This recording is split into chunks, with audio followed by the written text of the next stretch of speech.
বিবাহের বন্ধনে আবদ্ধ হতে হবে, মহারানা আদায় করতে হবে। আল্লাহ পাক রব্বুল আলামিন বিবাহের ব্যবস্থা করে দিলেন, আদম নবীর মহারানার টাকারও ব্যবস্থা করলেন। জান্নাতের মধ্যে কোনো দিনার নাই, কোনো দিরহাম নাই, কোনো রুপি নাই, কোনো ডলার নাই, কোনো টাকা নাই, কোনো রিংকি নাই।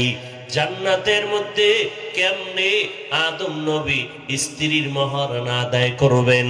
আল্লাহ বলেন, ফেরেশতারা জানায় দাও আদম জানো রহমতের নবীর উপরে 10 বার দরুদ শরীফ পড়ে নেয়, আমি এটাকেই মহর হিসাবে কবুল করে নিব। हर के बाशद आमेले सल्लू मुदगम, हर के बाशद आमेले सल्लू मुदगम, आतिशे दो जुख शवद बर वे हराम। মহারানা আদায় করলেন কি দিয়া? দেখছেন নি, ঘুমাইতেছেন আপনারা? এতগুলো মানুষ যদি আওয়াজ দেয় তাহলে জঙ্গলে একটা বান্দরও তো থাকার কথা না। এতগুলো মানুষ, আদম নবী স্ত্রী আম্মাজান হাওয়া আলাইহা সালামের বিবাহের মহারানা কি দিয়ে আদায় করলেন? আরো আস্তে করে বলেন। এখান থেকে 2 সবক নিবেন। কয় সবক? খালি কানের মধ্যে বয়ান শুনলে হবে না, আমলে আনতে হবে। 1 নম্বর সবক, বিবাহের জন্য স্ত্রী যাকে বানাবেন তাকে দিতে হবে, তার থেকে কিছু নেওয়া যাবে না। বুঝেননি? কি বুঝেন? বিয়া করলে স্ত্রীর থেকে নেওয়া যাবে না দিতে হবে? 1। 2 নম্বর সবক, দেওয়াটা নগদ হতে হবে, বাকি না। ফকিন্নির ফোলা হইলে এটা ভিন্ন কথা, কিছু সুযোগ আছে, কিন্তু নিয়ম কি? নগদ দাও। 1 নম্বর সবক, বিবাহ করবেন স্ত্রীর থেকে কিছু নেওয়া যাবে না, দিতে হবে। এই দেওয়াটা আজ মাত্র নতুন, কিন্তু মরণ পর্যন্ত দেওয়া লাগবে। মাত্র শুরু। কি দিয়া? মহারানা দিয়া শুরু, মরণ পর্যন্ত দিতেই হবে, দিতেই হবে। ভাত দাও, চাল দাও, ডাল দাও, কাপড় দাও, বাসস্থান দাও, মরণ পর্যন্ত দাও। পারবো না বলা যাবে না, না পারলে বিয়া করবা না, রোজা রাইখা সুটকি হয়ে থাকো। বউ চালাইতে পারবা না তো বিয়া করো কেন? একটার হক আদায় করতে পারে না, কপাল ভরা 2টা নিয়ে টানাটানি। এরম আসেনি জালেম? আমি জালেম শব্দ ব্যবহার করে গেলাম টেকনাফ জমিনে। এক বউয়ের হক আদায় করতে পারে না, মাইয়া ফোলার হক আদায় করতে পারে না, সে 2 বউ নিয়ে টানাটানি করে। জালেম। কি জালেম? আল্লাহ বান্দার গুনার ক্ষেত্রে জুলুম পছন্দ করেন না। মারাত্মক অপরাধ জুলুম। জুলুম 3 প্রকার। আল্লাহর সাথে জুলুম করা, নিজের সাথে জুলুম করা, অন্যান্য মাখলুকতের সাথে জুলুম করা। বিস্তারিত এগুলো বলার সুযোগ নাই। তাহলে 1 নম্বর সবক কি পাইলাম?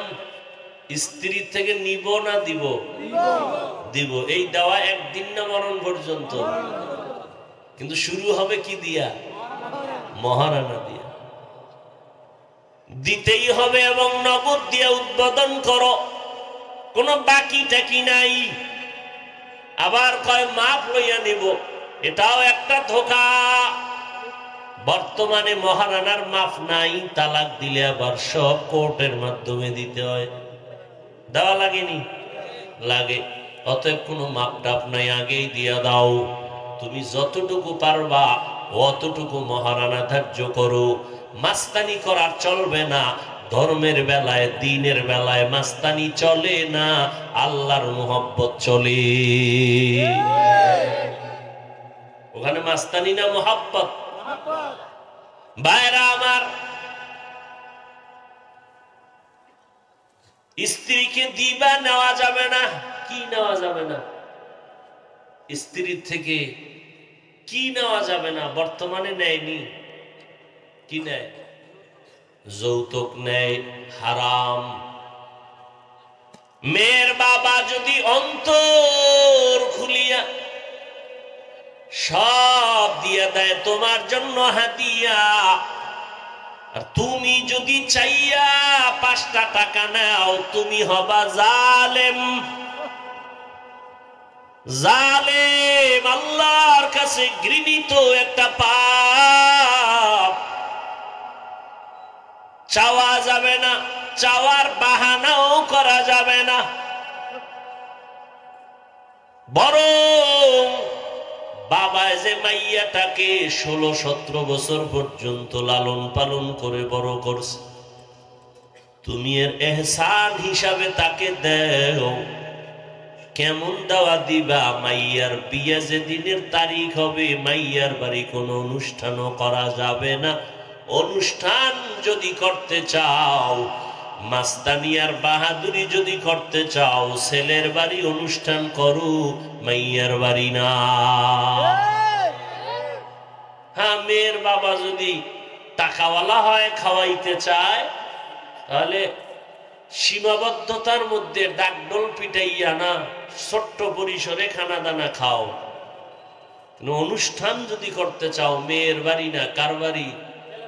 ছেলের বাড়ি অনুষ্ঠান হবে। খরচ দিবে মেয়ের বাবা না ছেলের বাবা? কিন্তু আজকে যৌতুক ছাড়া বিয়া হয় না। যৌতুক হালাল না হারাম? খুব খুশি লাগতেছে আপনাদের না?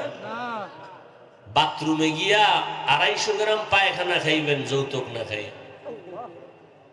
তারপরও জাহান্নামে যাবেন না। কিন্তু যৌতুক খাইলে জাহান্নামে যাবেন, ওই বউও চললে যাইব, ঈমানও যাবে, ওই ঘরের সন্তান আপনাকে জবাই করবে, ওই সংসারে কোনোদিন শান্তি হবে না। যে কটা কথা বললাম লিখে রাখেন। মাস্তানি তো বহুত করছেন, আমার কথাগুলো লিখে রাখেন।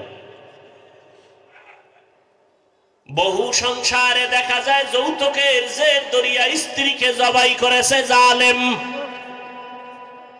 কি ঘটনা হয় নাই? শ্বশুরের উপর আক্রমণ, যৌতুকের কারণে শাশুড়ির উপরে আক্রমণ। ইসলাম বলে যৌতুক হারাম, সরকারের আইন বলে যৌতুক হারাম। নারীর সম্মান দিয়েছে ইসলাম। কিয়ামত পর্যন্ত নারীর সম্মান কেউ কমাতে পারবে না। কেউ যদি চালাকি কইরা বাড়াইতে চায় ভিন্ন লাইনে, নারীর সম্মান বাড়াতেও পারবে না, বরং চালাকি করলে হবে মা বোনেরা অপমান। যা বাড়ানোর দরকার কে বাড়ায় দিছেন? নবীর মাধ্যমে আল্লাহ বাড়ায় দিছেন। যেমন নারীর মরণ পর্যন্ত শুধু সম্মানের চেয়ারে বসে খাবে আর ঘুমাবে, নারীর প্রেসার ক্রিয়েট করে কোনো কাজ করানো যাবে না। সব কথা আমরা বললে শেষে যাইতেই দিবে না পুরুষেরা, ভিডিও শুরু করব। নারীর এই পরিমাণ সম্মান আল্লাহ দিছেন। হাদিস ধৈর্য ধৈর্য যদি বয়ান করি, তাহলে এখানের যারা বুঝে না এরা ছাড়া সব মানুষ আমাদের উপরে বরদোয়া শুরু করবে, বলবে নতুন হাদিস কই পাইছে। নারীদের এই পরিমাণ সম্মান, অথচ আমরা বুঝি না, উল্টা নারীর উপরে জুলুম করি। এরে আল্লাহর গোলাম, নারীদের উপরে জুলুম করা যাবে না। কারণ জমিনে যত নবী আসছেন সব হলো নারীদের গর্ভেরই সন্তান, ঠিক নেই? জমিনের মধ্যে যত নবী রাসূল আসছেন নারীদের থেকে আসছেন। জমিনের মধ্যে যত হাফেজ আলেম সব নারীদের থেকে আসছেন। এই জমিনের মধ্যে যত ডাক্তার, বড় দার্শনিক, বড় বৈজ্ঞানিক, বড় ইঞ্জিনিয়ার, বড় কালামিস্ট সব নারীদের গর্ভ থেকে আসছে। শুধু গর্ভ থেকে আসছে এতটুকুই না, আম্মা জান আপনাকে আমাকে নিয়ে যেই পরিমাণ কষ্ট করেছেন, 1000 বছর যদি আম্মাকে দুনিয়ায় সফর করাও, মাটি কাজ করাও, তারপরেও এই ঋণ আদায় করা সম্ভব হবে না। এত কষ্ট মা করেছেন, 7 আসমান মাথার উপরে চাপলেও এত কষ্ট মনে হবে না।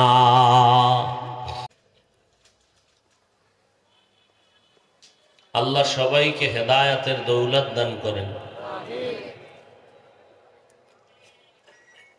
আল্লাহ বলেন, আমি মানুষ সৃষ্টি করেছি মাটির থেকে, মিনহা খালাকনাকুম, তোমাদেরকে সৃষ্টি করেছি মাটির থেকে। মানুষ সৃষ্টির ব্যাপারে আরো কয়েকটা কথা কোরআনে আছে। যেমন আল্লাহ কোরআনের ভিন্ন আরেক জায়গায় বলেন, ইকরা বিসমি রাব্বিকাল্লাযী খালাক, খালাকাল ইনসানা মিন আলাক, ইকরা ওয়া রাব্বুকাল আকরাম, আল্লাযী আল্লামা বিল কলম, আল্লামাল ইনসানা মা লাম ইয়ালাম।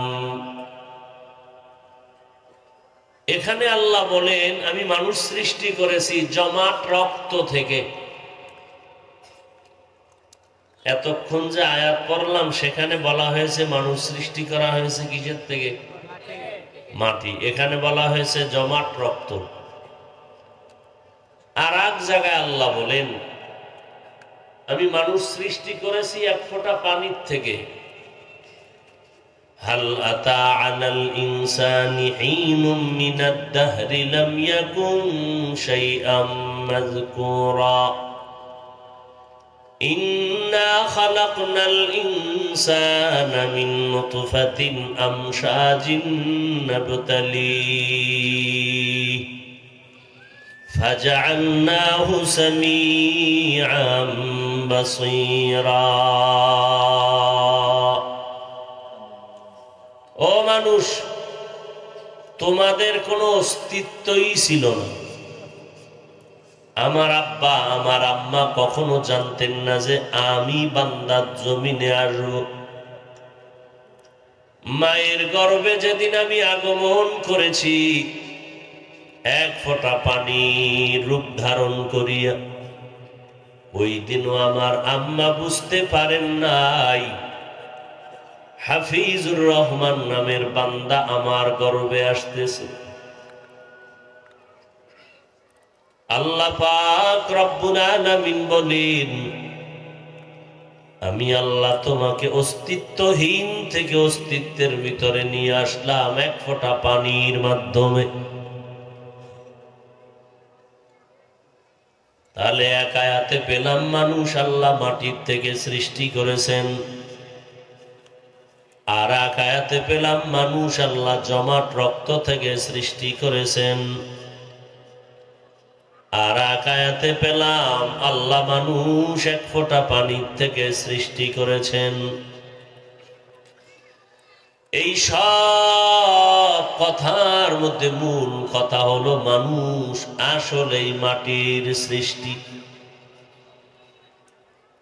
মাটির সৃষ্টি যদি আসল হয়, জমাট রক্ত থেকে সৃষ্টি কথার ব্যাখ্যা কি?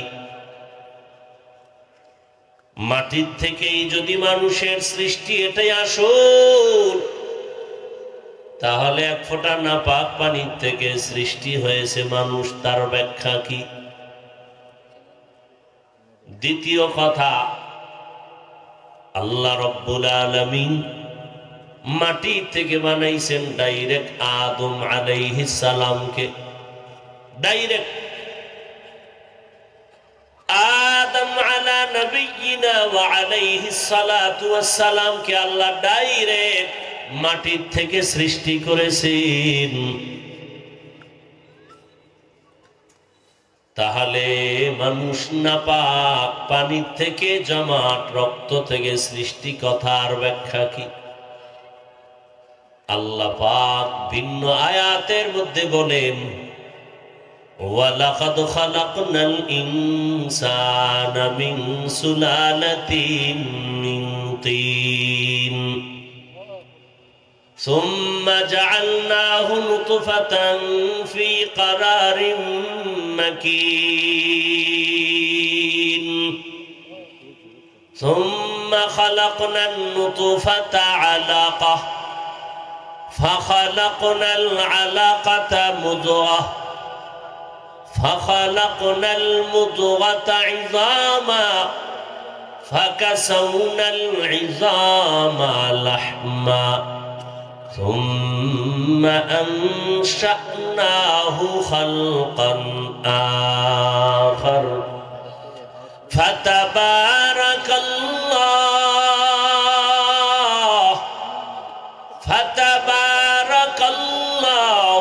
أحسن الخالقين।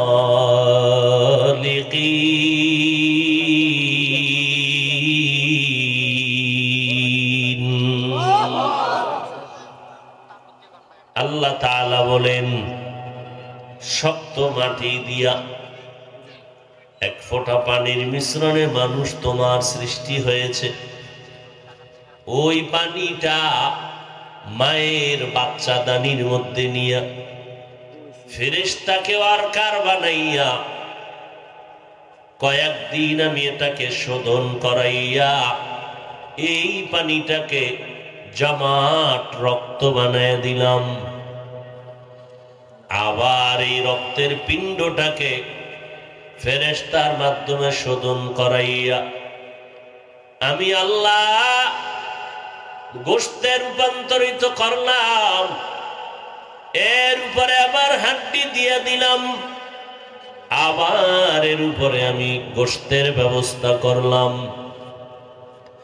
এইভাবে করে করে করে করে আমি নতুন এক চেহারাওয়ালা আকৃতিওয়ালা একটা বস্তু বানাইলাম। মানুষ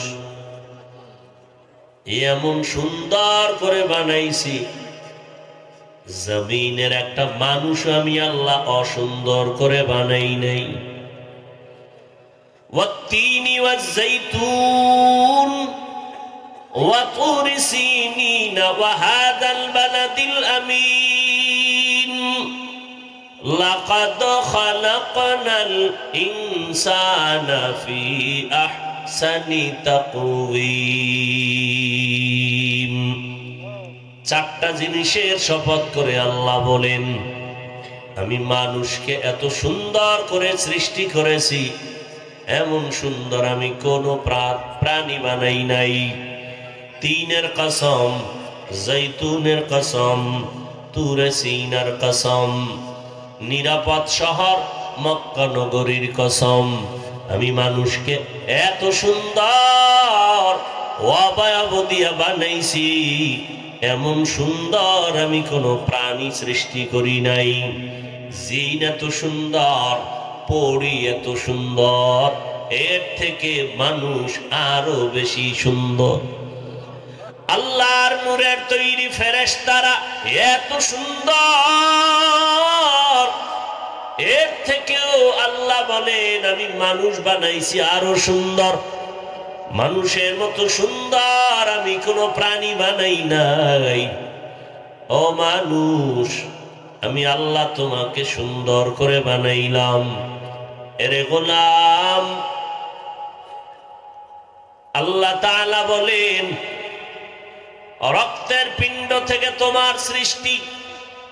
প্রথম পানিটা আল্লাহ রক্তের পিণ্ডে পরিণত করেছেন।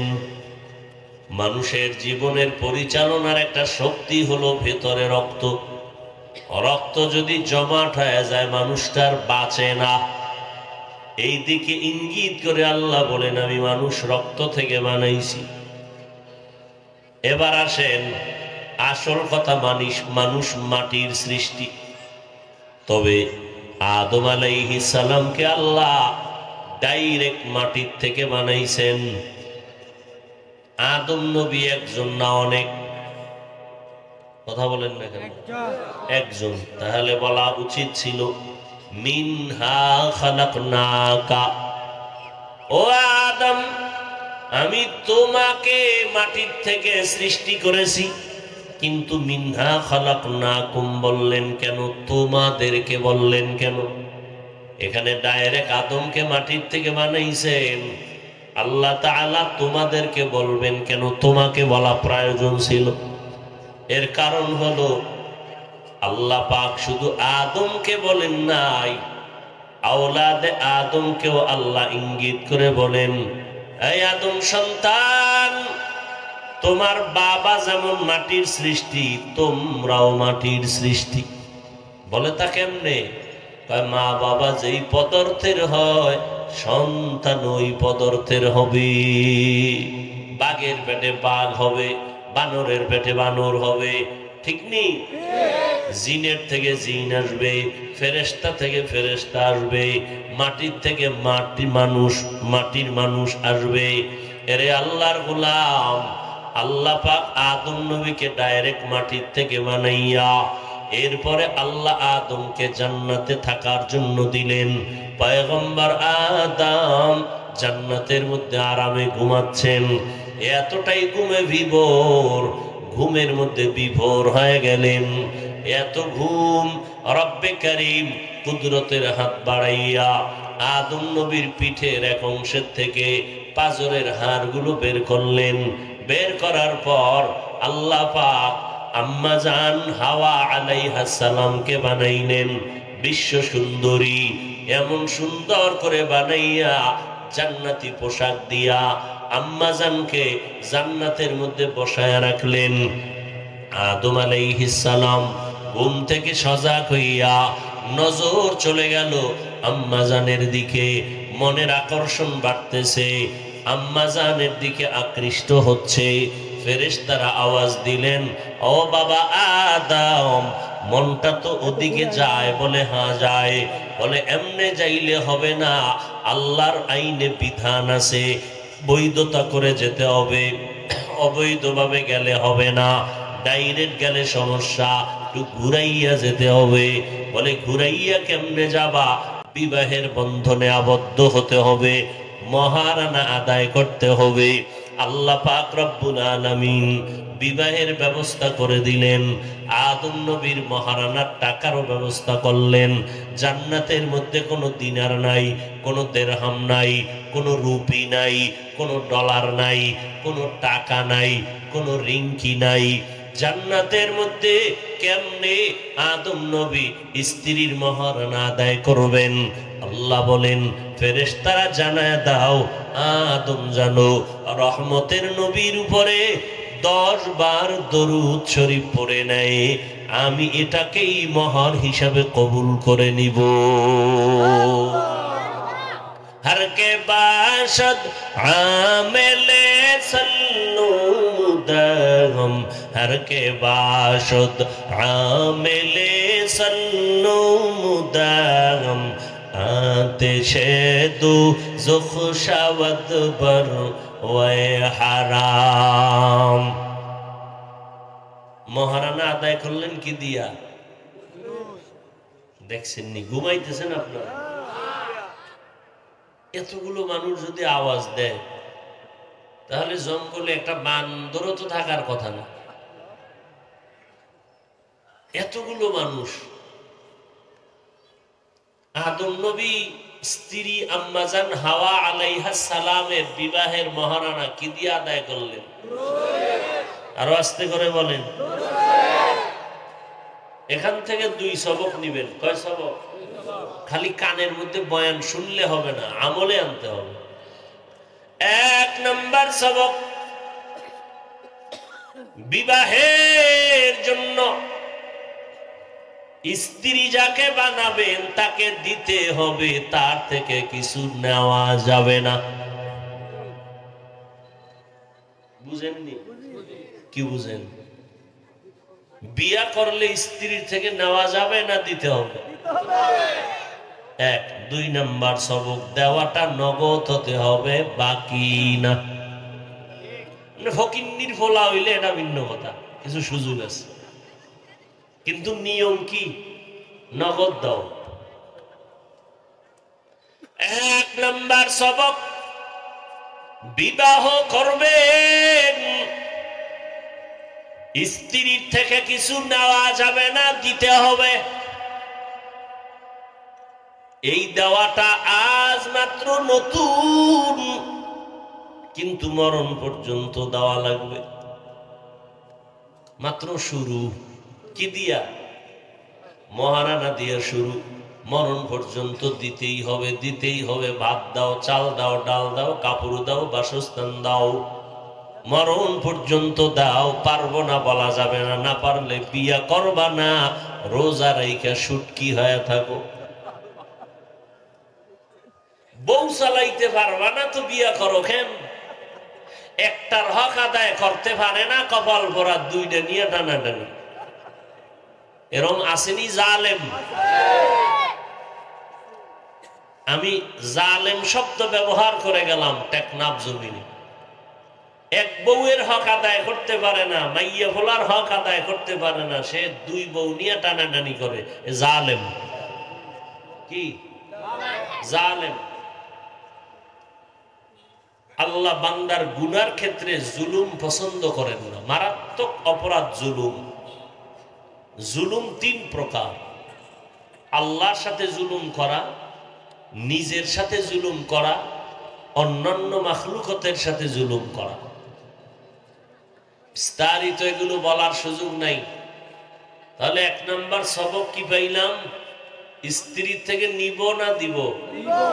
দিব। এই দেওয়া একদিন না মরণ পর্যন্ত, কিন্তু শুরু হবে কি দিয়া? মহারানা দিয়া। দিতেই হবে এবং নগদ দিয়ে উদ্বোধন করো, কোনো বাকি টাকি নাই। আবার কয় মাপ লইয়া নিব, এটাও একটা ধোঁকা। বর্তমানে মহারানার মাফ নাই, তালাক দিলে আবার সব কোর্টের মাধ্যমে দিতে হয়। দেওয়া লাগেনি? লাগে। অতএব কোনো মাপ টাপ নাই, আগেই দিয়া দাও। তুমি যতটুকু পারবা অতটুকু মহারানা ধার্য করো। মাস্তানি করার চলবে না। ধর্মের বেলায়, দ্বীনের বেলায় মাস্তানি চলে না, আল্লাহর মুহাব্বত চলে। ওখানে মাস্তানি না মুহাব্বত? ভাইরা আমার,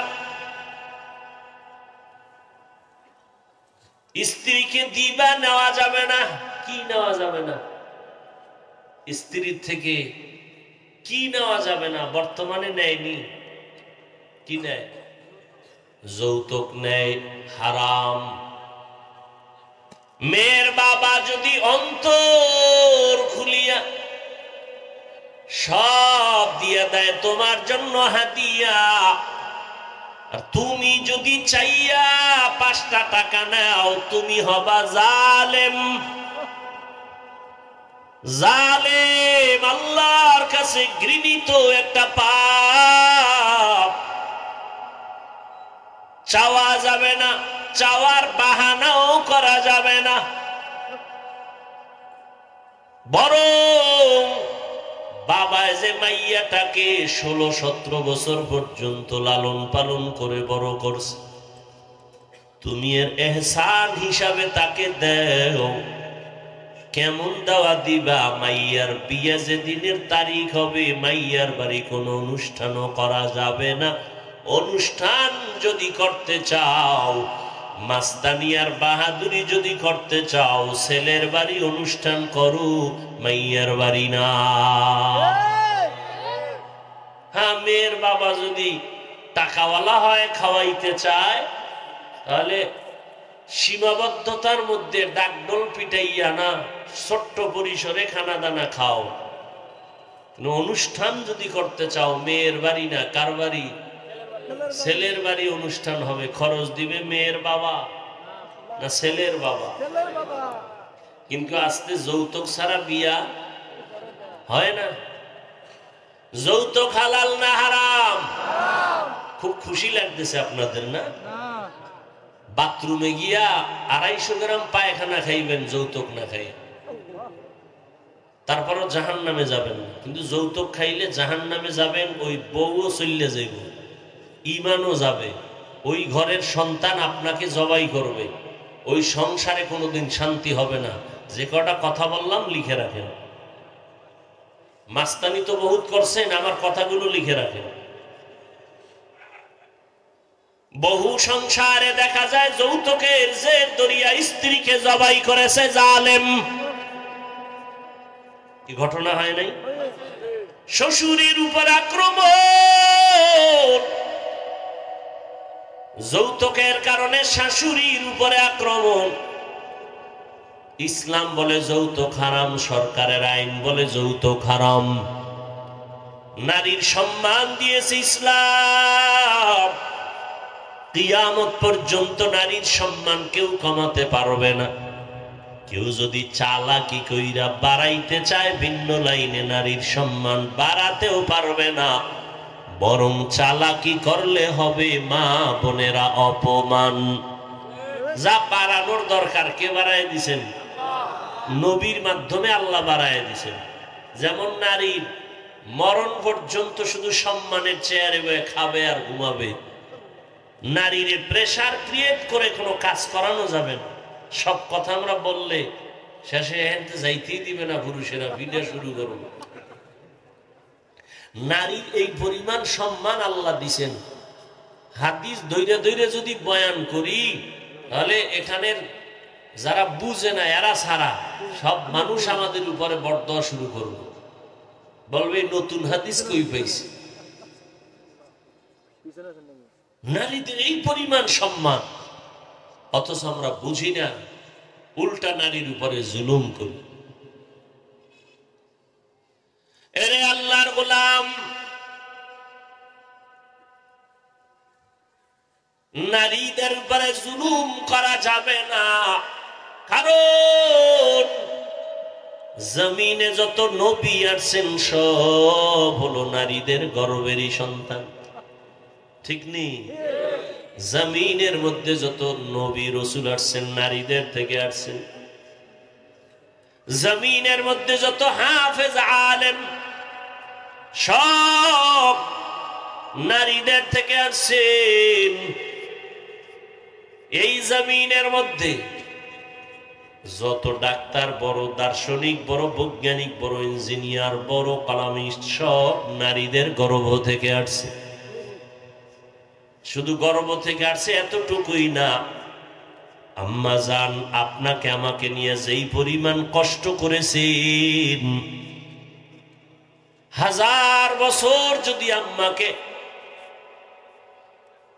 দুনিয়ায় সফর করাও, মাটি কাজ করাও, তারপরেও এই ঋণ আদায় করা সম্ভব হবে না। এত কষ্ট মা করেছেন, 7 আসমান মাথার উপরে চাপলেও এত কষ্ট মনে হবে না।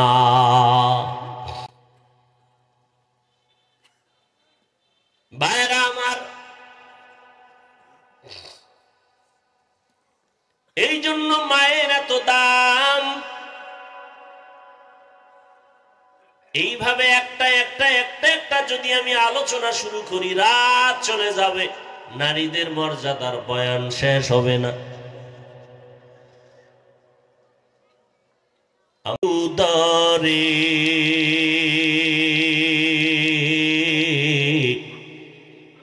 চলাফেরা করলেন যে মায়, কত কষ্ট করে। আমি যখন ছিলাম আমার মায়ের উদরে, চলাফেরা করলেন যে মায়, কত কষ্ট করে। এমন মাকে কেমনে আজি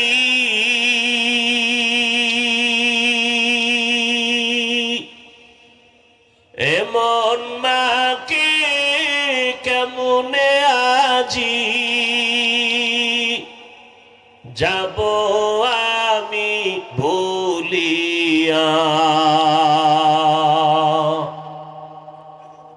ও আমার প্রাণের মা মা গো মা কোথায় গেলে মোরে ছাড়িয়া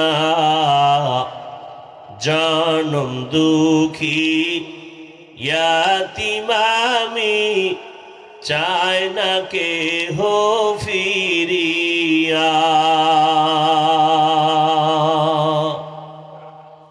দুঃখে কষ্টে মায়ের জীবন আমাকে নিয়া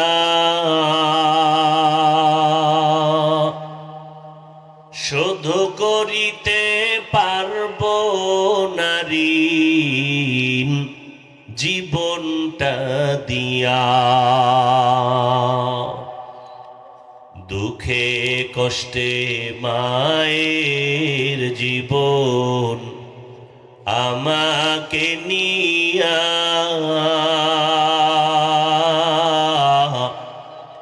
শোধ করিতে পারব নারী জীবনটা দিয়া ঘুমের মাঝে মাকে দেখে ঘুমের মাঝে মাকে দেখে কেন্দে দেই বুকু ভাসাইয়া ও আমার প্রাণের মা মা গো মা কোথায় গেলে মোরে ছাড়িয়া জনম দুঃখী ইয়াতিম আমি চাই না কেহ ফিরিয়া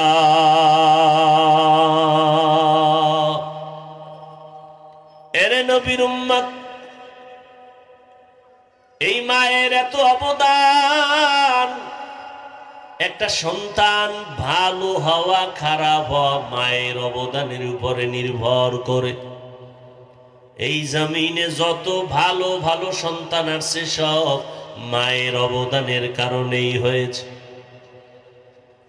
মদিনাতুল মুনাওয়ারা থেকে একজন ওলিয়ে কামেল খাজা মঈনুদ্দিন চিশতি আজমিরি রহমাতুল্লাহ আলাইহি ভারতের জমিনে কালেমার দাওয়াত দেওয়ার জন্য আসছেন দীর্ঘদিন কালেমার দাওয়াত দেওয়ার পর লক্ষ লক্ষ বিধর্মীরা তার হাতে কালেমা পড়ে মুসলমান হয়ে গেল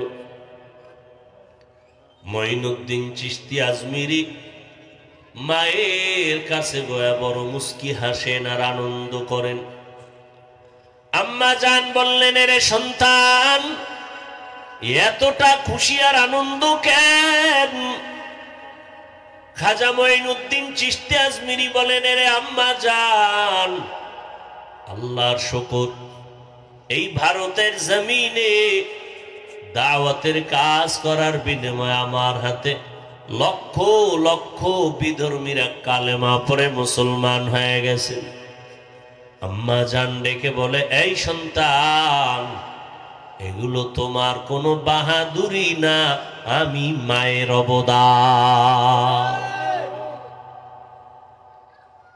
খাজা মঈনুদ্দিন বলেন মা তোমার কি অবদান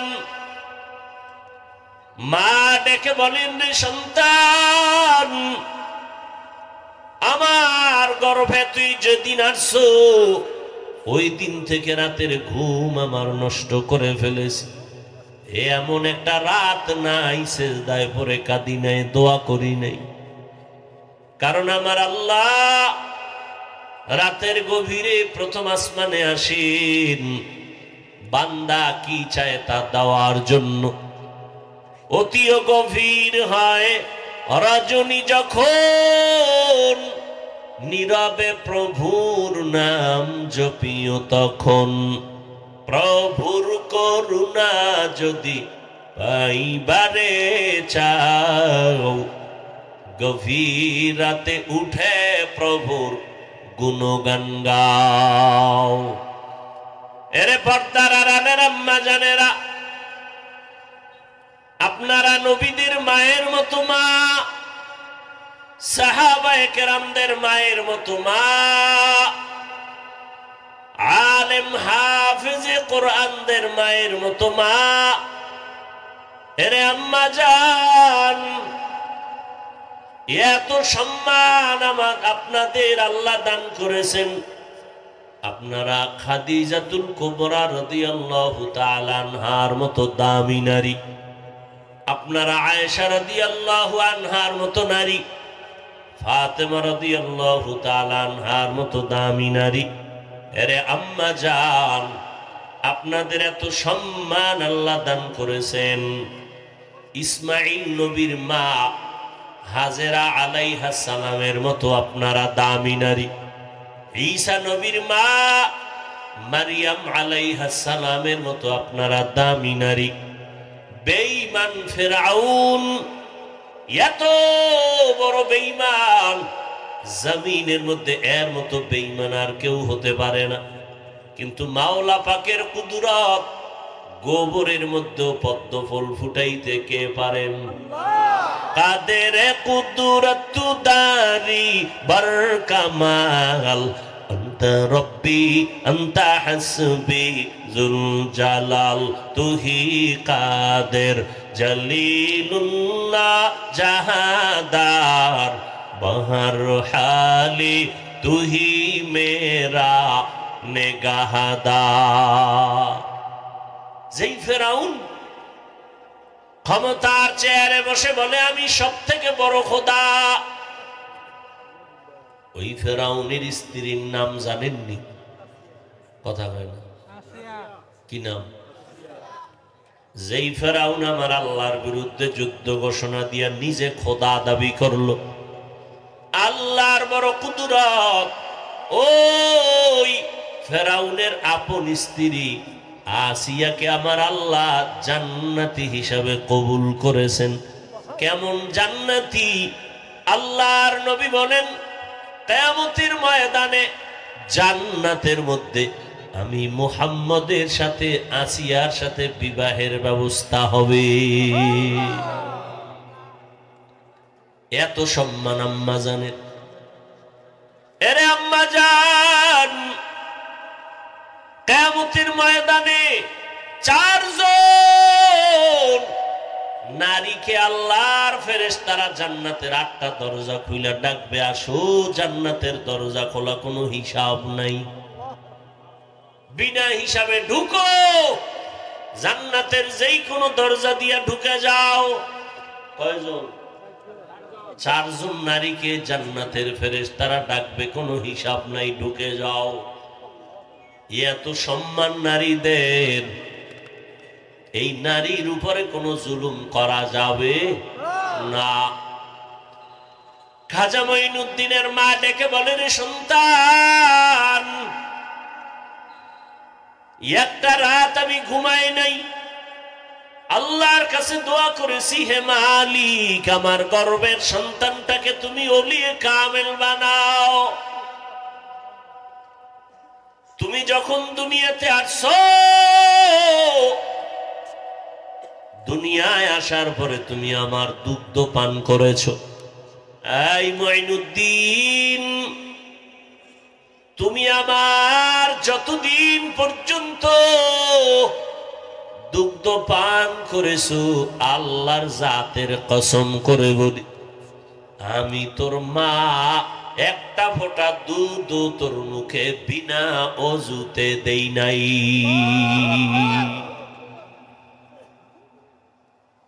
কি মনে করেন খুব সাহস? হ্যাঁ, কয়জন মহিলা ঘরে আছে অজুর সাথে খানা পাকায়?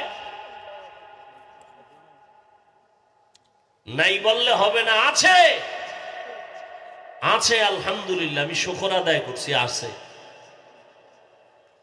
বিনা উজুতে ঘরের খানা পাকায় না, এমনও নারী এই জমিনে আছে বাহিরে তো দূরের কথা, ঘরের মধ্যে যতক্ষণ থাকেন মাথার ওড়না সরায় না। এরে আম্মা জান, এত মর্যাদা আপনাদের। এই জন্য ভালো করে মনে রাখবেন, নারীর থেকে কিছু নেওয়া যাবে না, বরং নগদ দিতে হবে। মহারানা যৌতুক নেওয়া যাবে। যারা যৌতুক খাইতেছেন সহযোগিতা করতেছেন, সবাই জালেম, আল্লাহর দুশমন, নবীর দুশমন, ইসলামের দুশমন, নারীর দুশমন, স্বাধীনতার দুশমন। আপনার মতো চোর ডাকাত, আপনার মতো চরিত্রহীন এই জমিনে আর কেউ নাই। আপনাদের খুব হাসি পাইতেছে না? টেকনাফে যৌতুক নাই তো? সত্য কথা বলেন। যারা যৌতুক ন্যায় দেয় উভয়ে জাহান্নামী, গুনাহগার। গুনাহ তো হবেই, আর নগদ কি হবে জানেন? ওই সংসারে কোনোদিন শান্তি আসবে না, নেককার সন্তান তৈরি হবে না। চালাকি তো জীবনে কম করেন নাই, লাভবান হইছেন কত দূর। মহারানার টাকা নগদ আদায় করে দাও, নগদ মোটেও দেয় না, হুদা মিশা কথা লেখে কাজী সাহেব। 1 লক্ষ 2 লক্ষ 50,000 মহারানা ধার্য করিয়া 50,000 টাকা উসল পাইয়া লেখেনি। উসল মানে কি? নগদ পাইছে 50। তাজা মিশা কথা না? এই মিশা কইয়া যদি এই ধর্মের কাজ করে শান্তি আসবে? কোনদিন শান্তি আসবে? যাই পারো সাধ্য অনুযায়ী দাও, বেশি বাহাদুরি কইরো না। এরে আল্লাহর গোলাম, পয়গম্বর আদমকে আল্লাহ বললেন মহারানা আদায় করো। ওই সময় টাকা নাই, মহারানা আদায় করলেন কি দিয়া? আদম নবী গেছেন, ভুলে গেছেন? কি দিয়া? এবার সবক নিবেন। মহারানা যদি দরুদের দ্বারা হয়, বুঝেন দরুদের মূল্য কত। জীবনে কোনো আমল যদি করতে নাও পারেন, আজকে আপনাদের পায়ে হাত দিয়ে আমলটা দিয়ে গেলাম, আপনার ঋণ আদায় করতে পারেন না। দরুদ শরীফ পড়েন, যেই দরুদ নামাজে পড়েন, হাঁটতে চলতে এই দরুদ পড়েন, ঘরের মধ্যে শুইয়া বিছানায় ঘুমানোর আগে ওযু বানাইয়া বিছানায় বসে বসে তাসবিহ নিয়া দরুদ ইব্রাহিমী পড়েন, বেশি বেশি পড়েন।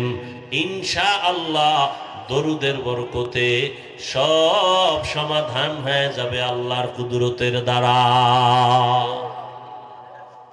দরুদ পড়বেননি? পড়বেননি? কি বিড়ি টানার আগে না পড়ে? তার মানে বিড়ি ওঠানা চলবে, দরুদও চলবে। হ্যাঁ, আল্লাহ হেদায়েত দান করে। কি বলবো, ইদানিং খেলে মহিলারাও বিড়ি টানে, আছে না নাই? আল্লাহ হেদায়েত দান করে। জিন্দেগি মে বন্দগি তু করনা হে, जिंदगी में बंदगी तू करना है, जिंदगी बे बंदगी शर्मिंदा है, जिंदगी बे बंदगी शर्मिंदा है। এখন শুনতেছেন না? নারী যদি মনে মনে কয় আমি এখন ছেলে, তাহলে ছেলে। ছেলে যদি মনে মনে বলে আমি এখন নারী, তো নারী। কেমন এক অবস্থা সামনে জানা নাই। এই জন্য বলি, ফিলিস্তিনের জমিনে ইসরায়েলের হামলা শেষ না, তৈরি হইয়া থাকুরে মুমিন। বেঈমানের টার্গেট গোটা দুনিয়ার মুসলমানের উপরে। অতএব একদিন আগে পরে ওই লাইনে যেতে হবে, আগের থেকে তৈরি হয় কাফনের কাপড় কিনে নাও। যদি কিনতে না পারো সাদা জামা কাপড় পরিয়া চলো। মৃত্যু হবে রহমাতুল লিল আলামিনের দিন জিন্দা করার ক্ষেত্রে হবে। মরতে রাজি, জীবনটাও দিতে রাজি, কিন্তু বেঈমানের সামনে মাথা নত করতে রাজি না। এরে যুবক, বড় ভয়ঙ্কর অবস্থা সামনে আসতেছে। আরে বাবা, ওদিকে যাবা কেন? যাও উত্তরবঙ্গে, যাও ঠাকুরগাঁ, পঞ্চগড়। আচ্ছা, আপনাদের পাশে চট্টগ্রাম, পাহাড়ি অঞ্চলের ভেতরে ঢুকেন। টাকা দিয়া দিয়া দিয়া দিয়া মানুষকে বিধর্মী বানাইতেছে খ্রিস্টান মিশনারিরা, ঠিক নেই? অতএব ঈমান নিয়ে মরা বড় কঠিন, বেঁচে থাকাও বড় কঠিন। ওরে আল্লাহর গোলাম, এখন মুসলমান হইয়া চাকরির লাইনে দাঁড়ায় দাড়ি রাখা যাবে না। যদি চাকরি করতে চাও দাড়ি রাখা যাবে না। নামাজের টাইম ঠিক মতো দেয়া হবে না। কান্না ছাড়া উপায় নাই। আল্লাহর কাছে বেশি বেশি চোখের পানি ছেড়ে কাঁদতে হবে। পয়গম্বর আদম আলাইহিস সালাম আর আম্মা জান হাওয়া, দুইজনকে জমিনের মধ্যে আল্লাহ পাঠায়া দিলেন। বিশাল ঘটনা। দুইজন দুনিয়াতে আসার পরে দীর্ঘ কয়েক বছর পরে এবার সংসার শুরু। দুইজনের মাধ্যমে আল্লাহ দুইটা করে সন্তান আল্লাহ জমিনে দিতেন। বছরে বছরে দুই সন্তান, এক ছেলে এক মেয়ে। আবার পরের বছর দুই সন্তান, এক ছেলে এক মেয়ে। একই মায়ের সন্তান। ছেলে মেয়ের মধ্যে বিবাহের আইন ছিল ওই সময়। আদম নবীর মধ্যে ওই আইন এখন আছে? নাই। এরে নবীর উম্মতের দল, আল্লাহ পাক রব্বুল আলামিন মাটির থেকে মানুষ বানিয়েছেন। তো ওই পানির থেকে বানানোর ব্যাখ্যা কি? বলে পানিটাও ভিটামিন থেকে তৈরি হয়, আর ভিটামিন যা খাই সব মাটির থেকে তৈরি হয়। মূলত সবই মাটির। দ্বিতীয় কথা, নাপাক পানি যে মায়ের গর্ভে নেওয়া হয়, এই জায়গায় আল্লাহ পাক ফেরেশতাকে বলে এক চিমটি মাটি এনে দাও, যেখানে তার কবর হবে ওখান থেকে। ফেরেশতারা ওখান থেকে মাটি আইনা দেয়। চালাক চালাক কিছু বাঙালিয়ারা প্রশ্ন করবে, হাফিজ ভাই, যেই মানুষটা সাগরে চলে গেল আর লাশও পাওয়া গেল না, এই লোকটার তো কবরের কোনো নিশানাই নেই, পানিতে পইচা গইলা গেল, নিশ্চিহ্ন হয়ে গেল। আবার যেই মানুষটা আগুনে পুড়ে গেল, ওই মানুষটার কোনো অস্তিত্বই নেই। কিসের কবর আর কিসের লাশ আর কিসের জানাজা? তাহলে নাপাক পানির সাথে যে মাটি আনা হয় কবর থেকে, এই লোকটার কবর কই, মাটি কই? বুঝেননি? এইবার মুফাসসিরিনে কেরাম জবাব দিয়ে বলেন, মানুষের পেছনে একটা হাড় আছে, পিঠের ভিতরে সোজা মেরুদণ্ড আছে না নাই? ওই মেরুদণ্ড হাড়ের একেবারে নিচে গেলে একটা মার্বেলের মতো একটা গোড়া আছে। গোড়া ওটা আগুনে পুড়ে যাক, পানিতে নষ্ট হয়ে যাক, ওই গোড়া কখনো নষ্ট হয় না। আগুনেও পুড়ে না, পানিতেও নষ্ট হয় না। ওইটা আজকাল যেখানে গিয়া মাটির সাথে মিশবে, ওইটাই হবে কবর। আল্লাহ আলিমুল গায়বি ওয়াস শাহাদা, আল্লাহ তো সব আগেই জানেন, বলে দিছেন ওখান থেকে ওটা তার কবর হবে। হাসরের ময়দানে ওখান থেকে মানুষটা আবার দাঁড়াবে আগের সুরতে।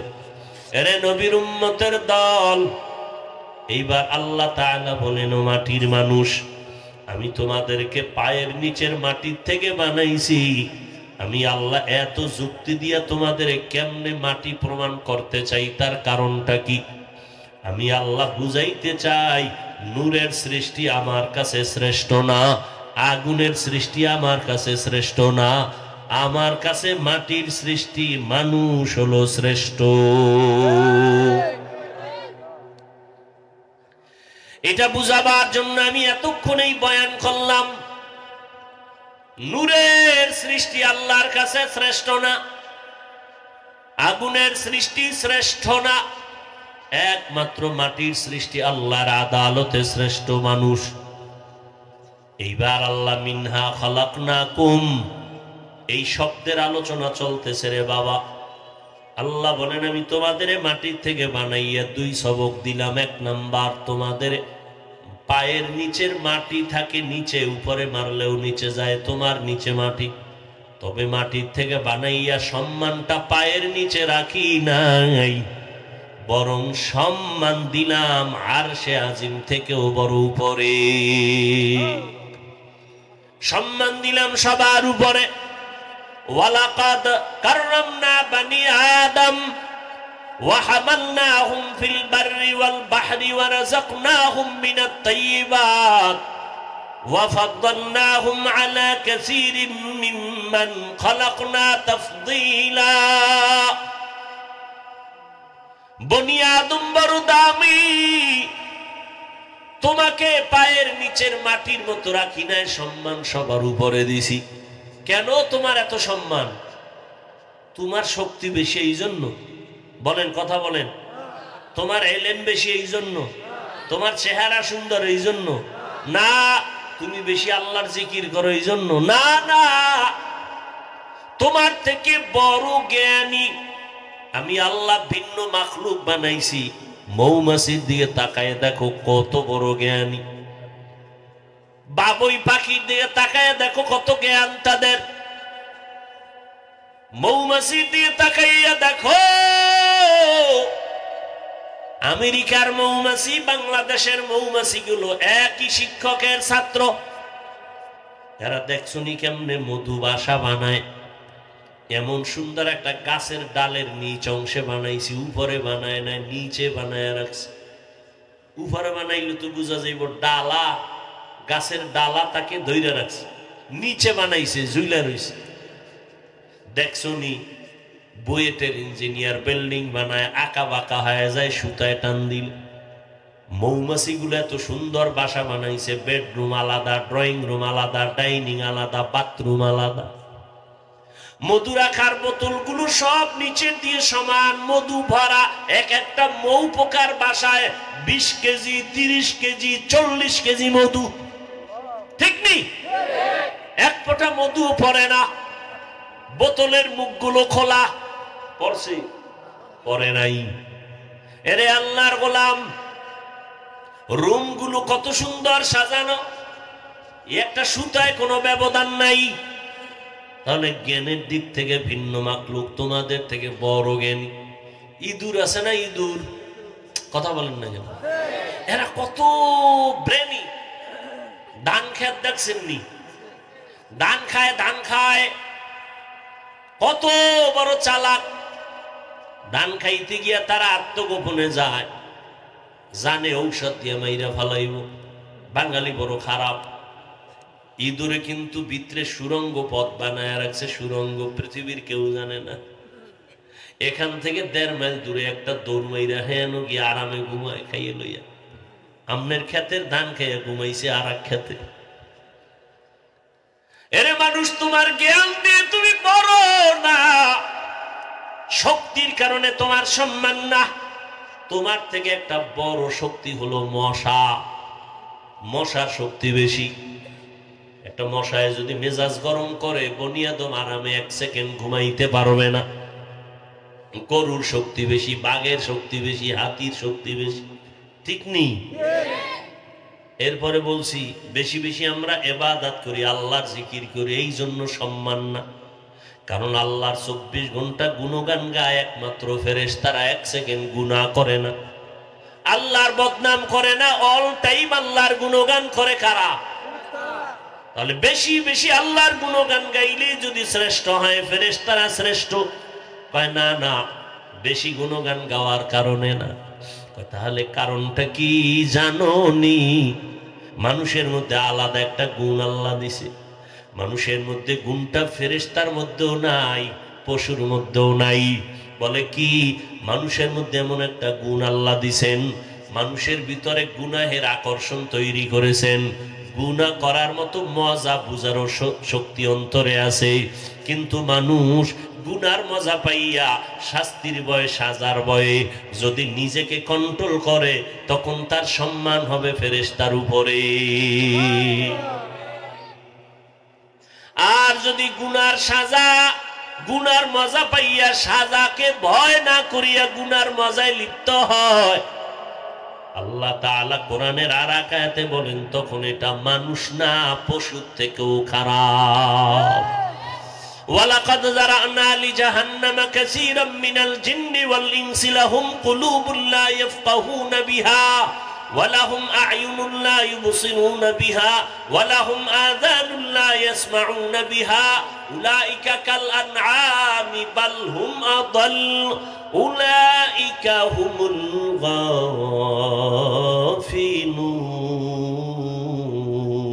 গাফিলুন। অধিকাংশ মানুষ জাহান্নামে যাবে, চোখ দিছি তারা দেখে না, কান দিছি শুনে না, অন্তর দিছি গবেষণা করে না। এরে আল্লাহর গোলাম, মিনহা খলাকনাকুম থেকে এক সবক, আল্লাহ পাক তোমাকে মাটির নিচে, পায়ের নিচে মাটির থেকে বানাইয়া সম্মান নিচে রাখে নাই, সবার উপরে। দ্বিতীয় সবক, এই সম্মান পাইয়া বাহাদুরি করবা না, অহংকারী করবা না, নিজের বিনয়ী ভাবো। তুমি শ্রেষ্ঠ, এই জন্য বাহাদুরি করবা না। তোমার বাহাদুরিতে যেন অন্যের উপরে জুলুম না হয়। পয়গম্বর সুলাইমান আলাইহিস সালাম নাম শুনছেন না? তার বাবার নাম কি জানেননি? দাউদ আলাইহিস সালাম। সুলাইমান আলাইহিস সালাম সারা দুনিয়াটা শাসন করেছেন। সিংহাসন তার বিশাল, জমিন থেকে 9 মাইল উপরে সুলাইমান নবীর সিংহাসন। কয় মাইল? চলছে বাতাসের বেগে, কোনো তেল নাই, পেট্রোল নাই, কোনো গ্যাস নাই। সিংহাসন চালিকা শক্তি হলো বাতাস, চলতেছে। হঠাৎ করে 9 মাইল নিচে গর্তের মধ্যে এক পিপিলিকার বয়ান চলে। বয়ান কি চলে? 9 মাইল উপর থেকে সুলাইমান নবীর কানে আওয়াজ গেছে। পিপিলিকায় ডাক দিয়া কয়, এই পিপিলিকা, আমার জাতি গর্তের মধ্যে আশ্রয় নে, না হয় সুলাইমান নবীর বংশ আসতেছে, যদি পায়ের তলে পইরা যাও সব মইরা যাবি, আত্মগোপনে যা। সুলাইমান নবী 9 মাইল উপর থেকে সিংহাসনে আওয়াজটা শুই না ফাতাবাসসামা, মুস্কি হাসলেন আর বললেন, সিংহাসন নিচে ল্যান করো। নিচে নামলেন। সুলাইমান নবী সিংহাসন নিচে ল্যান করার পরে তার সামনের পরিষদের সবাই নিয়ে গল্প করতেছেন, কথাবার্তা শুনাইতেছেন পিপিলিকার বয়ানের কথা। এর ফাঁকে সুলাইমান নবীর নামাজের যখন টাইম হইতো, তখন দায়িত্ব ছিল, পানি মন্ত্রী ছিল একজন ঈগল পাখি, হুদহুদ পাখি, পানির দায়িত্বে। ওরা নাকটাক মাটিতে লাগাইলেই বলতে পারতো কত মাইল নিচে পানি আছে। সুলাইমান নবী জিনেরে বলতো, জিনেরা মাটি খনন করে পানি উঠাও, ওযু বানাই আমি নামাজ আদায় করব। গল্প করতে করতে হঠাৎ পানি দরকার, ওযু করবেন, পানি তালাশ করতে গিয়া হুদহুদরে দেখে না, কই গেল। হুদহুদে দিক দিয়া সময় পেয়ে ফাঁকে দিয়া ডানা মেইলে উইরে উফরে গেছে। উপর ওইটা নজর করে দেখে তার এক জাতি বাইরে দেখা যায়, হুদহুদ নামের।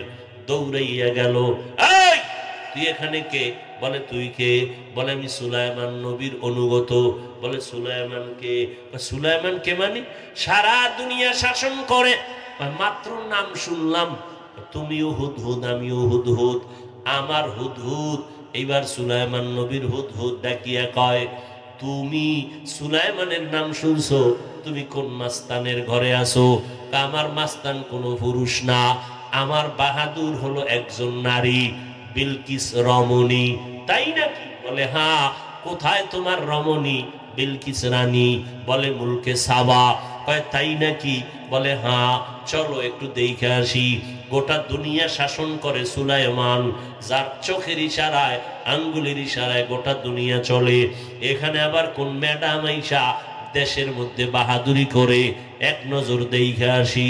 এইবার হুদহুদ দৌড়াইয়া চলে গেল মুলকে সাবা। বিলকিস রমণীর সিংহাসন দেখলো, বিশাল বড় রাজপ্রাসাদ। এদিক দিয়া সুলাইমান পয়গম্বর হুদহুদ রে না পাইয়া ডাক দিয়া কয়, কই গেল আমার হুদহুদ? আজকে ওর কঠিন বিচার হবে। পাখিদের মধ্যে একজন উপদেষ্টা হলো ঈগল পাখি। উপদেষ্টারে কয়, দেখো আমার হুদহুদ কই গেল, ধরে আনো। ঈগল পাখি উপরে গেল, বিলকিসের সব কাহিনী শুনে টুইনা আসছে। আস্তে আস্তে ঈগল পাখি দেখে চোখ গরম। এই কই গেছিলি? আজকে খবর আছে। চোখ গরম করো কেন? খবর থাকলে সুলাইমান নবীর কাছে না খবর, তুমি চোখ গরম করো কেন? সুযোগ পাইলাম তো, এই জন্য একটু ব্যবহার করলাম। দেখেন না, আসামি ধইরা থানায় নেয়, কোর্টে উঠাবে, কোর্ট ফয়সালা দিবে, এরপরে জেলে যায় না জান্নাতে যাক সেখানে। কিন্তু থানায় নিয়েও ফিডাফিডি কম চলেনি। কোর্টে উঠাইয়া বিচার হবে, থানার পুলিশ ফিডাও কেন? মাঝখানের এই সুযোগ ছাড়ে কে? এই সুযোগে কিছু টাকা পাইলে, হাতিয়া পাইলে খারাপ কি? এবার ঈগল পাখিরে কয়, কি ব্যাপার? বলে আজ খবর আছে। কয় কি খবর? বলে সুলাইমান নবী কসম খায়া ফেলছে, তোরে আজকে ফিডাইব। কাছে শুধু ফিডাইবে না কোনো শর্ত টর্ত আছে? কয় একটা শর্ত দিছে। কয় আই হুদহুদ যদি উল্লেখযোগ্য কোনো কারণ দর্শাইতে পারে তো মাফ। তাই আমার টেনশন নাই, আমি এমন একটা সুন্দর জিন্দেগি নিয়ে আসছি, এমন একটা নতুন ঘটনা নিয়ে আসছি। এইবার চলো যাব নবীর কাছে। হুদহুদ আইসা হাজির। নবী সুলাইমান কানে দুইটা টান দিছে, এতক্ষণ কইছিলি? হুদহুদ ডাক দিয়া কয়, নবী পাওয়ার আছে দেখে দেখাইবেন না, আজকে পাওয়ার কিন্তু আমারও কম না। বলে কি পাওয়ার? কয় আমি এমন একটা নতুন খবর আপনারে দিব, যেই খবরটা আপনি নবী হইয়াও জানেন না।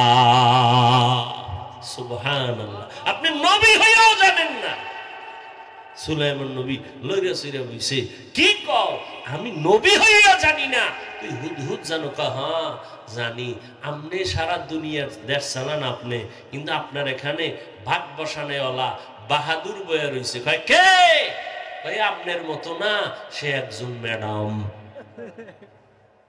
তাই নাকি? বলে হ্যাঁ। কোথায়? বলে মুলকে সাবা, বিলকিস রমণী তার নাম। কোন ধর্মের? সূর্যের পূজা করে তিনি, সূর্যের পূজা। সুলাইমান নবী কয়, যাও তুমি যে ঘটনাটা বললে এটা সত্য না মিথ্যা, একটা চিঠি নিয়ে উত্তর নিয়ে আসতে প্রমাণ হবে তুমি সত্যবাদী। নবী সুলাইমান চিঠি লিখলেন, ইন্নাহু মিন সুলাইমানা ওয়া ইন্নাহু বিসমিল্লাহির রহমানির রহিম। কোরআন শরীফে ঘটনা আছে না নাই? অনেকে সুলাইমান বিলকিসের ঘটনা শুনে খুব আনন্দ পায়। আরে আসল ঘটনা যদি ঠিক মতো ধৈর্য ধৈর্য বলে, সব রাজনীতির ওয়াজ। কিসের ওয়াজ? কথা বলেন না কেন? আবার কয় রাজনীতি নাই। ওরে কোরআনে সুলাইমান বিলকিসের সূরাটাই রাজনীতির সূরা। আপনি কোন রাজনীতি নাই মানে? হ্যাঁ, আপনার মতোই রাজনীতির নামের ফ্যাট নীতি কোরআনে নেই, দুর্নীতি কোরআনে নাই। কোরআনে আছে পবিত্র নীতি। কথা ঠিক না?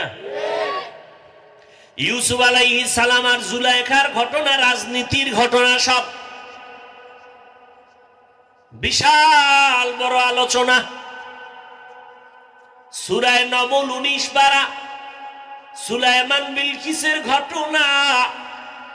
কোথা থেকে কোথায় চলে গেলাম, কই থেকে কই এসি খবর আছে নি? কোথা থেকে আসছি বলেন তো? খবর নেই।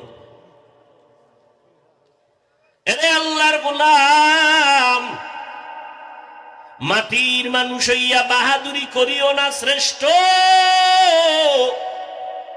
এই গরমে যেন সাবধান অন্যের উপরে জুলুম না হয়।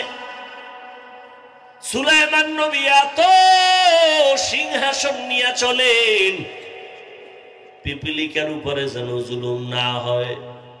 পিপিলিকা আগের থেকে তার জাতি ভাইরে সতর্ক করলেন। সুলাইমান নবী এত বড় দামি নবী, জুলুম যেন না হয় একটা পিপিলিকা পর্যন্ত তারা সতর্ক করলেন। ও বনি আদম, তোমার সম্মান সবার উপরে, তোমার সবার উপরে সম্মান, এটা ধরে রাখো। তোমার এটা দেখাইতে হবে বেশি সম্মান। তোমার পিছনে শক্তিশালী আসমান গোলামি করে, কারণ কি? তোমার সম্মান বেশি। তোমার শক্তির কারণে না, টাকার কারণে না। একটা বাঘ তোমার গোলামি করে টাকার কারণে না, তোমার সম্মান বেশি এই কারণে। এটা কি বাঘের দেখাইতে হবে আমার সম্মান বেশি? একটা গরিব রিক্সাওয়ালা বড় লোকের খেদমত করে, বাড়িতে কাজ করে। গরিব বড় লোকের বাড়ি কর্মচারী কাজ করে, কাপড় ধুইয়া দেয়, ঘর মুছা দেয়, খানা পাকায়া দেয়। কেন? জানে বড় লোক সম্মানী। জানে না? তারপর বড় লোকের আর বাহাদুরি দেখানোর দরকার আছে? ওরে গরিবটা তো বড় লোকের ঘরে থাকেই বুঝা যে আমি থার্ড ক্লাসের মানুষ, সর্বোচ্চ সম্মানের মানুষ বড় লোক, এই জন্য আমি তার ঘরে কাজ করি। এটাই তো সে বুঝা কাজ করতেছে। তারে আবার ধমকাইয়া, লাইতেইয়া, গালি দিয়া, বেতন মাইরা, জুলুম কইরা বুঝানোর দরকার কি? তুমি বড় লোক, তুমি জুলুম কইরা বুঝাও নাই বড় লোক, বরং বুঝাইছো যে আমি শুধু সম্মানের বড় লোক না, আমি বড় লোক নামের এক জালেম গাদ্দার। তখন গরিবের অন্তর থেকে বরদোয়া চলে আসে, আরে ভাবছিলাম অনেক সম্মানের ব্যক্তি, কিন্তু বড় জালেম, ঠিক মতো বেতন দেয় না, কাজ করি ওভার টাইম, এরপরও সম্মান নাই, শুকুর নাই, প্রশংসা নাই, বড় আমার সাথে খারাপ আচরণ করে না। করে না? ও মানুষ, বাহাদুরি করবা না। একটা সন্তান মা বাবাকে ভয় পায়, ও মা বাবা সন্তানকে শাসন করো, শোষণ করবা না। ও বান্দা, অহংকারী ভাব দেখাইবা না। আমার নবী যার কোনো গুনাহ নাই, অহংকারী দূরের কথা, মায়ার নবী রাতের বেলা নামাজে দাঁড়ায় দাঁড়ায় কান্না করেন। আমার নবী যদি কাঁদতে পারেন, সাহাবায়ে কেরামরা 10 জন সাহাবা জান্নাতের টিকিট পাইছেন, এরপরও তারা মরণ পর্যন্ত কান্না করেছেন। আবু বকর কাঁদেন, আল্লাহর আদালতে কেমনে দাঁড়াইয়া হিসাব দিব। ওমরে ফারুক কাঁদেন, আল্লাহর আদালতে দাঁড়াইয়া কেমনে হিসাব দিব। ওসমান রাদিয়াল্লাহু তাআলা আনহু কান্না করেন, অন্ধকার কবরে আমি একা একা কেমনে থাকবো। একটা ছোট্ট রুমের মধ্যে যদি আমার বাতি বন্ধ করে বাহির থেকে কেউ তালা লাগায় দেয়, আমি একটা ছোট রুমে থাকতে পারবো না, চিৎকার দিয়ে মইরা যাব, বলবো তালাটা খুলে দাও, আমি মইরা যাই, দম আটকায় যাইতেছে। ও আল্লাহর বান্দারা, ওই অন্ধকার কবরে একা কেমনে থাকবারে মুমিন। ঘরের ভেতরে মশারি ছাড়া ঘুমাইতে পারি না, মশা ওই কবরে গুনা নিয়ে গেলে মশারি কোথায় পাইবা? পোকামাকড় থেকে পরিত্রাণ কেমনে পাইবা? গরমের ভিতরে ঘরে যখন ঘুমাই ফ্যানের বাতাস লাগে, এত গরম। কবরে গেলে জাহান্নামের আগুনের গরম থেকে বাঁচার জন্য কোথায় ফ্যান পাইবা? অতএব আল্লাহর কাছে তওবা করো, অহংকারী ছেড়ে দাও। কিসের বাহাদুরি? টাকার না, টাকা আজ আছে কাল থাকবে না। কত টাকাওয়ালা টাকা ফালাইয়া সাদা 3টা কাফনের প্যাকেট হইয়া কবরে চইলা গেল। কিসের ক্ষমতার বাহাদুরি?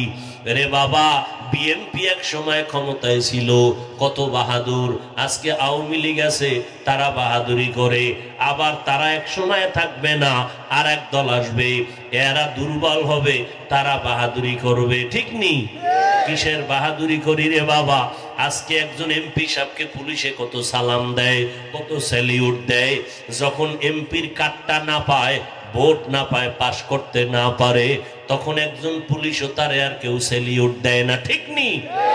ও আল্লাহর বান্দারা, দুনিয়ার বাহাদুরি করে লাভ নাই।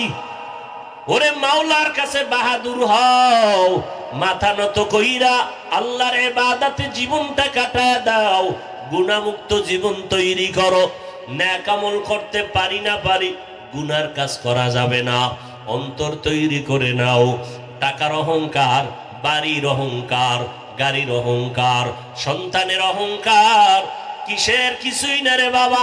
যাদের নিয়ে আজকে বাহাদুরি করি, কেউ কেউ আপনার আমার কেউ সাথে কবরে যাবে না, কেউ আপনার আমার নাম নিবে না, কেউ আপনার আমার প্রশংসা আর করবে না। আমার সন্তানেরা আমার নাম নিবে, আমার নাতিরা নিবে, কিন্তু নাতির ঘরে পুতিরা আমারে চিনবেই না। ঠিক নেই? আমার ছেলে আমার নাম নিবে। আরে দেখেন না, আমরা এখন মাঝে মাঝে আব্বার কথা স্মরণ করি, দাদার কথা স্মরণ করি, কিন্তু দাদারে যে কোন বাবায় জন্ম দিছে ওরে তো চিনিই না। ঠিক না? সত্যি কথা বলি, একেবারে সত্যি। মোনাজাত যে দেই মাঝে মাঝে দাদার লগে কই আল্লাহ দাদারে মাফ কইরা দিও, কিন্তু দাদার আব্বায় যে মরে গেছে এরা তো দেখিই নাই, ভুলেও দোয়া আসে না। কিসের বাহাদুরি করি? তাহলে আমার আপনার অবস্থাও তো এমন হবে। এই যে বঙ্গোপসাগর, আমি এক সাগরের এক পার্শ্বের সন্তান, কুয়াকাটা। আমার ঘর থেকে 1 মিনিট দৌড় দিয়ে গেলে সাগর। বালিশে মাথা লাগায় রাতে যখন ঘুমাই, সাগরের ঢেউয়ের আওয়াজ কানে শুনতে পাই রাতের বেলা। আপনারাও সাগরের পারে আছেন। ও আল্লাহর বান্দারা, ও বুড়ারা, ও মা বোনেরা, ও যুবকেরা, এই সাগর কত প্রাণ নিয়ে গেল সাগরে। টলার নিয়ে মাছ ধরতে গেছে আর ফিরে আসে নাই। কি ঘটনা হয় না? ও আল্লাহর গোলাম, এই সাগর যদি একটু মেজাজ গরম করে, এই টেকনাফের জমিনটা ধ্বংস করতে 1 সেকেন্ড লাগবে না। কিন্তু বুঝি না রে বাবা, এত পরিমাণ অপরাধ এই টেকনাফের জমিনের মধ্যে মিডিয়ায় দেখায়, জানি না হাসা মিশা আল্লাহ ভালো জানে। তবে এতটুকু বুঝি, কিছু না হইলে তো কিছু আসতে পারে না। ও টেকনাফের মুসলমানেরা, আল্লাহর একটু ভয় কি আপনাদের অন্তরে আসে না? আপনি যদি অপরাধ করেন, এই অপরাধে সন্তানও আপনার অভিশাপ পাবে। আপনি মরিয়া গেলেও সন্তানের কেউ ভালো জানবে না, বলবে এটা গাঞ্জাখোরের সন্তান, এটা মদখোরের সন্তান, এটা ইয়াবাখোরের সন্তান, এটা হারামখোরের সন্তান। ওর বাবা মদ পান কইরা রাস্তায় পড়ে থাকতো, এই সন্তানও কিন্তু জমিনে শান্তি পাবে না। অন্তত পায়ে ধরে বলি, ও বাবারা বলেন, আমি নিচে নাইমা যদি পাও ধরলে আপনি রাজি হন, আমি নিচে নামতে রাজি। পাও ধরে বলে যাই, আপনি হারাম খাইয়া মরবেন, যাই না শুনে আপনাকে ফিরানোর দায়িত্ব নাই, বলে গেলাম। কিন্তু একটু বলবো, আপনার সন্তানের জীবনীটা নষ্ট কইরা যাইয়েন না বাবা হইয়া। আপনার বাবা হইয়া সন্তানের জীবনটা নষ্ট করে যাইয়েন না। আপনি একজন স্বামী হইয়া স্ত্রীর জীবনটা নষ্ট করবেন, এটা সহ্য করা যায় না। আপনি হারাম খাইয়া মরবেন, আপনি মইরা যান, কোনো দুঃখ নাই, কিন্তু আপনার অপরাধে সন্তান কেন কষ্ট পাবে? আপনার গুনার কারণে স্ত্রীরা কেন বেইজ্জতি হবে? মানুষের সামনে চোখ দেখাইতে পারবে না, মানুষের সামনে মুখ দেখাইতে পারবে না। এটাই কি আপনার জীবন? আপনার সন্তানের প্রতি কি মায়া নাই? আপনার স্ত্রীর প্রতি কি মায়া নাই? তার থেকে কি আপনার হারাম টাকা বড়? না, না খাইয়া থাকেন, এরপরও হারামের কাছেও যাইয়েন না। আপনার নিষ্পাপ সন্তানটাকে হারাম টাকা দিয়া রক্ত নাপাক বানাইয়েন না। আপনার ঘরের খানাটা হারাম টাকা দিয়া, হারাম টাকা দিয়া ওই খানা স্ত্রীকে খাওয়াইয়া স্ত্রীর পবিত্র রক্তটারে নাপাক বানাইবেন না। হেদায়েতের মালিক আল্লাহ। ও আল্লাহর বান্দারা বান্দিরা, একজন মা, ও পর্দার আড়ালের আম্মা জানেরা, আপনাদের নিয়ে তো কথা কম বলি নাই, শেষবারে আর একটা কথা বইলা যাই। একটা মা যদি চায় পারে একটা বেনামাজি স্বামীকে লাইনে নিতে, একটা মা যদি চায় একটা গাঞ্জাখোর স্বামীকে লাইনে নিতে পারে না, যেটা স্বামী বিবিকে পারে না, কিন্তু একজন মহিলা স্বামীকে পারে। স্বামীকে বুঝাইয়া যদি বলে, ও স্বামী আমার, আমি জায়নামাজে বইয়া কান্না কইরা তোমার জন্য দোয়া করব, আমরা দুন ভাত খাইয়া থাকবো, কিন্তু সন্তানটাকে আমরা লোকালয়ে লজ্জায় ফালাইব না। তুমি একদিন মইরা গেলে সন্তান মানুষের সামনে মুখ দেখাইতে পারবে না। এইভাবে যদি একটা মা স্বামীকে বুঝাইতে থাকে, নুন খাইয়া ভাত খাইয়া থাকবো, তারপর হারাম খাবো না। ও স্বামী, খবরদার টাকা হারাম নিবা না, আমরা না খাইয়া থাকতে রাজি, কষ্ট কইরা সংসার চালাবো, মাওলার কাছে কান্না করব, তারপরও হারাম খাবো না। এইভাবে যদি একটা স্বামীকে স্ত্রী বুঝায়, আমার মনে হয় 1 মাসের বেশি লাগবে না, ওই ঘরটা মদিনাওয়ালা ঘর হয়ে যাবে। আম্মা জানেরা, একটু বুঝাইয়েন, স্বামীকে বুঝাবার চেষ্টা করিয়েন। আপনিও আল্লাহর ভয় নিয়ে গুনাহ থেকে বাঁচবেন। সন্তানগুলোকে একটু আদর্শওয়ালা বানাইয়েন। আপনার সন্তান কি মনে চায় না যে আপনার সন্তানের কারণে দুনিয়ার সবাই সম্মান করবে, প্রশংসা করবে? আপনার সন্তানটারে ডাক্তার বানান, তবে আদর্শ ডাক্তার বানাইয়েন, ইঞ্জিনিয়ার বানান, আদর্শ ইঞ্জিনিয়ার বানাইয়েন। আপনার সন্তানের সুনামে জানো পুরা দেশ সুনামে ভরে যায়। আবার সবাই যেন বলে, এই ডাক্তার ছেলেটার মা জানি কত সুন্দর চরিত্রবান, এর বাবা জানি কত আদর্শবান। ওরে আম্মা জানেরা, চেষ্টা করবেন, আবার নামাজ পড়িয়া আল্লাহর কাছে দোয়া করবেন, ও আল্লাহ, আমার স্বামী দিন নাই রাত্র নাই, কত কষ্ট করে কামাই রুজি করে, আমার স্বামীর মালে হালাল দিও, হারাম থেকে বাঁচাইও, আমার স্বামীর কামাই রুজিতে যেন হারাম ঢুকতে না পারে। আমরা যেই টাকা পাই কম বেশি, ও আল্লাহ, হালাল ভাবে চাই, বরকত বাড়ায়া দিও। আল্লাহ যদি কবুল করেন, 5 টাকার মধ্যেও 1000 কোটি টাকার বরকত দিতে পারেন হালালের ভিতরে। আর আল্লাহ যদি বেজার হয়ে যান, আল্লাহ যদি অখুশি হয়ে যান, কোটি টাকাও যদি হারাম ভাবে কামাই করে, ওর মধ্যে কোনো বরকত হবে না। বরং এই টাকার কারণে আল্লাহ না করুন, এক সময় আপনার স্বামীকে আপনি হারাইয়া ফেলবেন। এই টাকাকে কেন্দ্র করে আপনার সংসার নষ্ট হয়ে যাবে, বাড়ি গাড়ি সব নষ্ট হয়ে যাবে। যেই বাড়ি করবো ওই বাড়িতে ঘুমাইতে পারবেন না, বাড়ি অন্যরা নিয়ে যাবে, সরকার নিয়ে যাবে, দুর্নীতিবাজেরা নিয়ে যাবে। অতএব হারাম খাইয়েন না, স্বামীকেও খাইতে দিয়েন না, বুঝাইতে থাকেন। আর আল্লাহর কাছে নিজেও নামাজ পড়ে কান্নাকাটি করে দোয়া করেন। সন্তানটাকেও বুঝাইয়েন, ও সন্তান, হারাম পথে যাইবা না, তোমার ভবিষ্যৎ তুমি সুন্দর করো, মরিয়া গেলেও জানো তোমার আদর্শের দ্বারা বেঁচে থাকতে পারো। মানুষ যেন তোমার আদর্শ দেখে দোয়া করে। তোমার আদর্শ ভালো থাকলে আমরা মা বাবাও কবরে দোয়া পাবো। এইভাবে সন্তানটারেও বুঝাইবেন, 5 ওয়াক্ত নামাজি বানাইয়েন, আলেম ওলামা পাইলে দোয়া নেওয়ার চেষ্টা করাইয়েন, সন্তানেরে পাঠাইয়া দোয়া নিয়েন। গুনাহ করবেন না, আল্লাহর পথে দ্বীনের পথে মাদ্রাসা মসজিদে দান করবেন, গুনার পথে সহযোগিতা করবেন না। আল্লাহ পাক আমাদের সবাইকে মেহেরবানি করে আল্লাহর গোলাম হইয়া নবীর আদর্শে চলার মতো অহংকার মুক্ত হইয়া নবীর সুন্নতে চলার তৌফিক দান করেন, আমিন।